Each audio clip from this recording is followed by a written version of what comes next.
I stood quietly in the corner of the banquet hall, half hidden in the shadows, watching my sister soak up every bit of praise. Her white coat hung perfectly over her shoulders, champagne glass in hand, and that $1,000 smile lighting up her face. She looked right at me, her lips curling, not in gratitude or love, but in dismissal. "Your job is done," she whispered when no one else could hear. "You shouldn't even be here." At the center table, Mom leaned toward me with her glass of wine and laughed.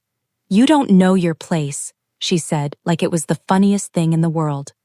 My pictures weren't in the slideshow, my name wasn't mentioned in her thank you speech, and not a single person in that room knew that for the last 8 years, I had been paying $9,000 every year so my sister could sit in those classrooms. I just smiled. I walked out before dessert was even served. They thought they had humiliated me, but the truth was, I had been waiting for that moment.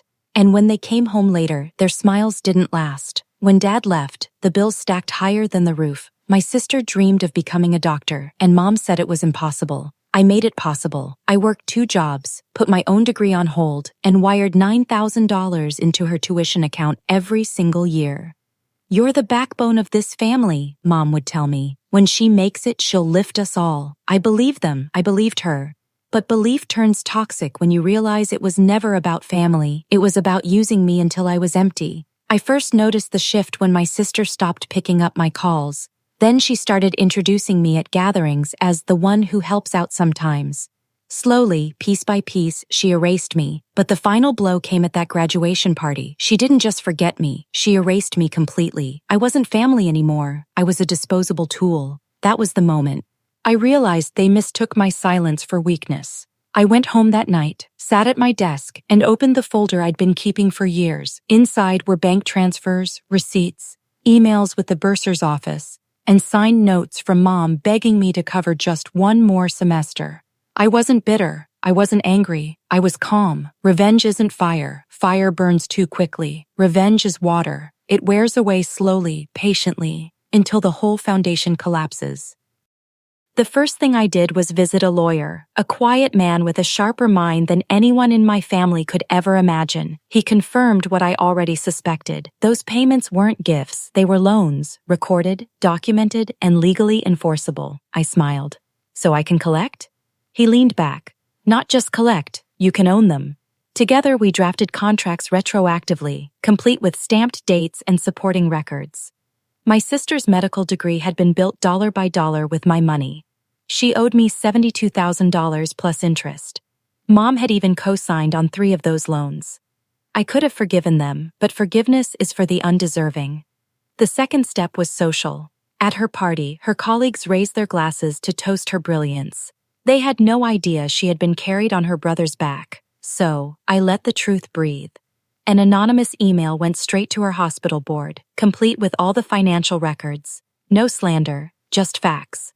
And facts cut deeper than lies. Step 3 was timing.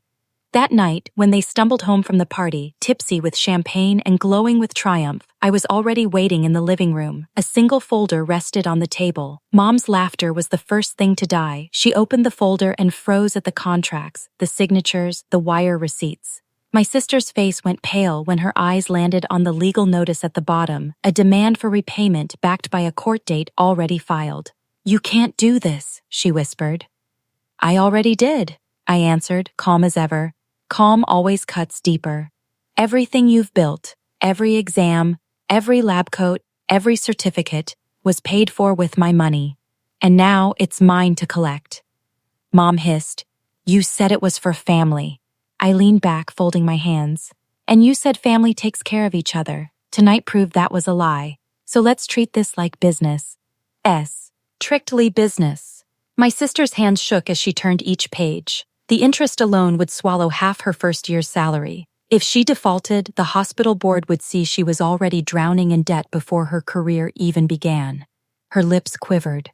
"Please, don't ruin me." I tilted my head. "Ruin you? No.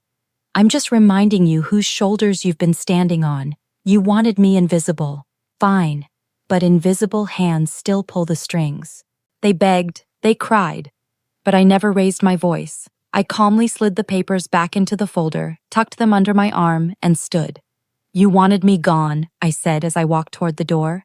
Consider your wish granted, but remember this. Every step you take, every paycheck you cash, every title you claim, you'll feel me beneath it, because none of it exists without me.